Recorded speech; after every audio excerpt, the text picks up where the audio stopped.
India's status is reflected in the strategic relations that the European Union enjoys with India. President Ursula von der Leyen was at this stage 2 years ago at the Raisina Dialogue, and she said, for the European Union, strengthening and energizing the partnership with India is a priority in this upcoming debate. I would dare Prime Minister Modi to go further. Strengthening our partnership with India, and I'm speaking about Europe, should be a cornerstone of Europe's foreign policy. And this is certainly true for my country. Greece खुद एक तबाहशुदा economy है। वो हुआ करता था Greeks के ज़माने में, जब एथेंस में पूरी दुनिया से लोग जाते थे। इस वक्त तो लोग जो जाते हैं वो लोग ज़्यादातर अनपढ़ लोग जाते हैं, क्योंकि वो गेटवे ऑफ यूरोप है। सिर्फ इसी वजह से वहाँ पे कोई ज़्यादा पढ़े लिखे पाकिस्तानी इसके जाने का रुझान भी नहीं है। अगर आप मुझे कहते हैं जर्मनी या फ्रांस में चल रही है तो फिर मैं वरिड होता, लेकिन अगर ग्रीस में चल रही है तो इतना चिंता का विषय है कि हम 2030 तक द्विपक्षीय व्यापार को 2 गुना करने के लक्ष्य की ओर तेजी से अग्रसर है। हमने अपने सहयोग को नई ऊर्जा और दिशा देने के लिए कई नए अवसरों की पहचान की। नरेंद्र मोदी एक लीडर है, वो अपनी पॉलिसी के तहत जा रहा है। वो कश्मीर को जितना उसने ऊपर कब्जा करना था उसने कर लिया। अब कश्मीर पाकिस्तान सोच ही सकता है, ले नहीं सकता। और ये सच है, इनको लीडरशिप का हाल ही है ना। तरक्की चाहिए थी, इंडिया ने तरक्की दे दी। उन्हें खुशहाली चाहिए थी, उन्होंने दे दिया। उन्हें कारोबार चाहिए था, दे। मेरा एक दोस्त है, वो उसी कश्मीर से है। उससे मैंने बात की कि आप पाकिस्तान के साथ मिलना चाहते हैं। उन्होंने साफ कहा नहीं। वो कहते हम नहीं मिलना चाहते। कहता यार पहले मिलना चाहते थे, लेकिन कहते अब नहीं, अब इधर उनको ज्यादा फैसिलिटी नजर। भारत ने जो रशिया से तेल मंगवाना शुरू किया था वो इस जनवरी में तकरीबन 35% कम हो गया, जिस तरह पिछले साल था ना। अमेरिका में हमारा डॉक्टर गया था, उसको वहाँ पर जेल हो गई। एक तो वो फील्ड में रहकर काम नहीं कर रहा था और वहाँ पर गलत हरकतें कर रहा था। कौन सा डॉक्टर? यही कह रहे हैं, डेवलप वही हो रहा है जो इंडिया की साइड पे है, ठीक है ना। हमारे जो कश्मीर पे है वो हकीकतली वाकई वो खुशहाल नहीं है, ठीक है ना। कि भारत मिडल ईस्टर्न ममालिक के साथ ज़्यादा ताल्लुकात इसलिए बढ़ा रहा है ताकि वो अपनी जो एनर्जी सप्लाई है उसको कायम रखे, चीपेस्ट प्राइस पे तेल लेता रहे, मार्केट को डाइवर्सिफाई करे। इंडिया की मैशत देखें, पाकिस्तान की मैशत देखें, G20 का वो हिस्सा है, दुनिया की 5वीं बड़ी मैशत वो है। G20 को अभी उन्होंने होस्ट किया है। India middle east Europe economic corridor IMEC उन्होंने साइन किया है।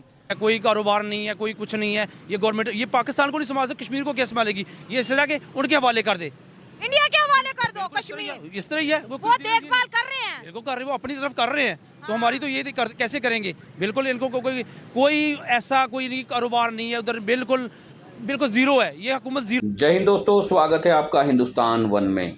तो दोस्तों, ग्रीस के प्रधानमंत्री 21 और 22 फरवरी तक भारत की राजकीय यात्रा पर है। दिल्ली में आज प्रधानमंत्री नरेंद्र मोदी और ग्रीस के PM के बीच प्रतिनिधिमंडल स्तर की वार्ता हुई। PM मोदी ने ग्रीस के प्राइम मिनिस्टर और उनके प्रतिनिधिमंडल का स्वागत किया। प्रधानमंत्री नरेंद्र मोदी के साथ संयुक्त प्रेस वार्ता में क्योरिस मित्सोग ने कहा कि मैं अपनी आधिकारिक दौरे पर पहली बार भारत आया हूं। प्रधानमंत्री मोदी के साथ हम अपने द्विपक्षीय संबंधों में सकारात्मक गति जारी रख रहे हैं। कुछ महीने पहले एथेंस में हमने जिस संयुक्त घोषणा पर हस्ताक्षर किए थे उसे अभ्यास में लाया जा रहा है।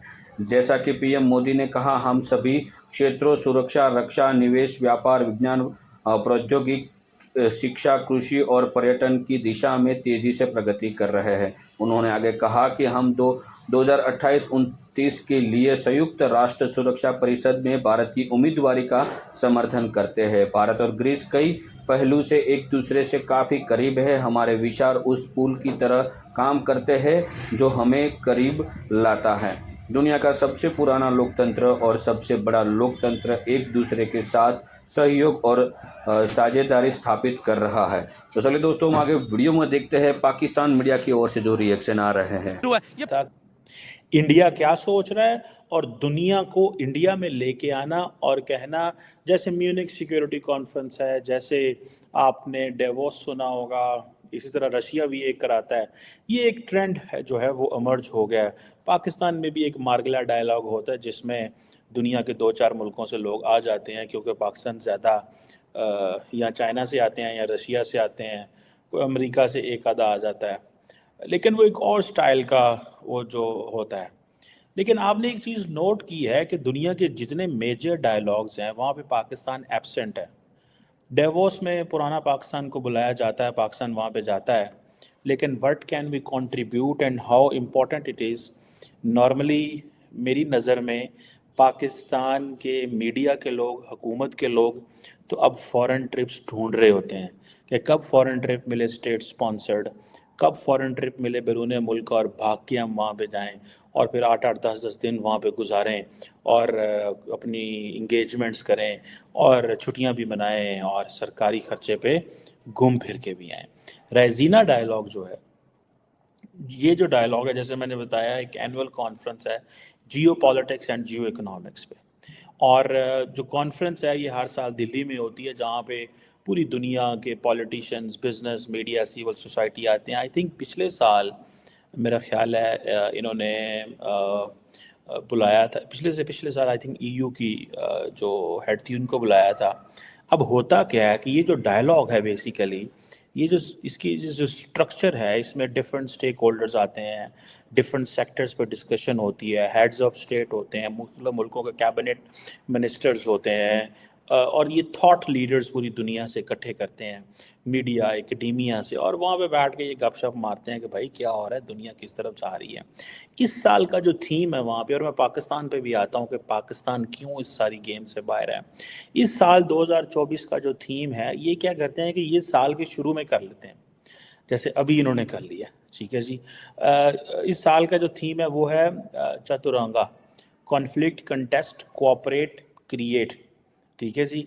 सो यानी कि पहला कॉन्फ्लिक्ट से शुरू किया, फिर कंटेस्ट से शुरू किया, फिर cooperate and create, it means innovation and all that.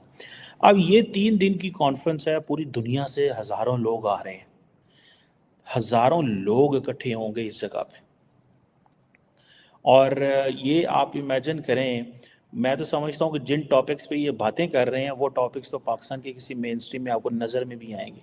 For example tech frontiers, regulations and realities.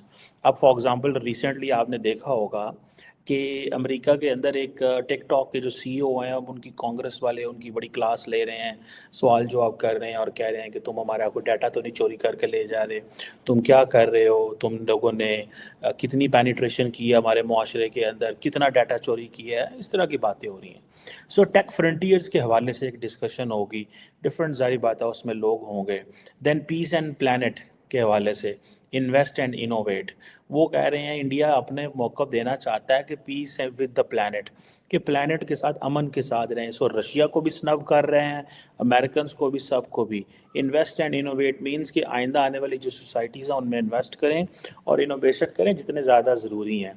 फिर सारी बात है, जो इम्पोर्टेंट चीज़ है वो war and peace, armours and asymmetries. इसका मतलब ये है कि जंग जो है वो जंग और अमन की बात होगी, वेपनरी की बात होगी, और जो कमियां हैं, एसिमेट्री कहाँ मसाइल कहाँ पे हैं, उसके ऊपर भी बात होगी। देन डीकॉलोनाइजिंग मल्टीलैटरलिज्म, ठीक है जी।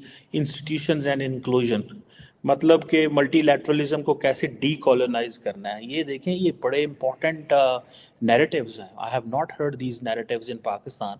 इट मींस कि हम मल्टीलैटरलिज्म के ऊपर तो हम तो बात भी नहीं करना चाहते। We want to be part of the multilateral institutions. हम ऑलरेडी एस्टैब्लिश्ड जो इंस्टीट्यूशनल ऑपरेटर्स है उसके बीच में घुसना चाहते हैं। उसकी एक ही वजह ये है कि बिकॉज हमें पता है कि हम अगर उसमें नहीं घुसते तो हम तो बिल्कुल ही साइड पे हो जाएंगे। सो डीकॉलोनाइजिंग मल्टीलैटरलिज्म, इंस्टीट्यूशंस एंड इंक्लूजन्स, कह रहे हैं कि सिक्योरिटी काउंसिल को एक्सपैंड करो। दिस इज़ व्हाट वो ये कह रहे हैं। और ये जो ये G7 को आपने कंट्रोल किया हुआ है, और ये जो आपने G20 को कंट्रोल किया है, इसमें और लोगों को भी एंट्री करो, बैरियर्स नीचे करो। This is what basically India is saying. फिर देन पोस्ट 2030 एजेंडा, वो कह रहे हैं 2030 के बाद एजेंडा क्या है, पीपल एंड प्रोग्रेस, कैसे लोगों ने प्रोग्रेस करनी है। ये तो एक 2030 तक बहुत सारी चीज़ें क्लियर हो जाएंगी। और क्योंकि नरेंद्र मोदी साहब 2030 तक पता नहीं होते हैं कि नहीं होते, 2029 तक तो भाई वो हैं, ठीक है जनाब। किस्मत की देवी और जो ताकत और पावर की देवी है वो नरेंद्र मोदी अपनी हथेली पे लिखवा के आए हैं, ये बात माननी पड़ेगी। 30 साल तक एग्जेक्टिव का रोल अदा करना, पहले 15 साल सूबे में, स्टेट में, फिर 15 साल सेंटर में। दैन जो छठा पॉइंट है वो डिस्कस कर रहे हैं, वो defending democracy, society and sovereignty. ये वो 5-6 टॉपिक हैं, ये 6 थीमेटिक प्रिंसिपल्स हैं। जो लार्ज प्रिंसिपल था वो ये था Chaturanga, conflict, contest, cooperate and create. और अगले जो 6 हैं वो ये इन चीज़ों पे वो डिस्कस करने जा रहे हैं कि आइंदा क्या होगा। और ये जो आप देखें इसमें आप इंटरेस्टिंग बात यह है कि 2500, मैंने आपको कहा ना 2500 पार्टिसिपेंट्स दुनिया की 115 मुल्कों से इंडिया के अंदर फ्लाइट्स पे आ रहे हैं, ठीक है। और जो पाकिस्तान में ये एक मार्गला डायलॉग कराते हैं उसमें मेरा ख्याल है हार्डली थोड़े से लोग आते हैं, हम तो इतने लोगों को हैंडल ही नहीं कर सकते। और 100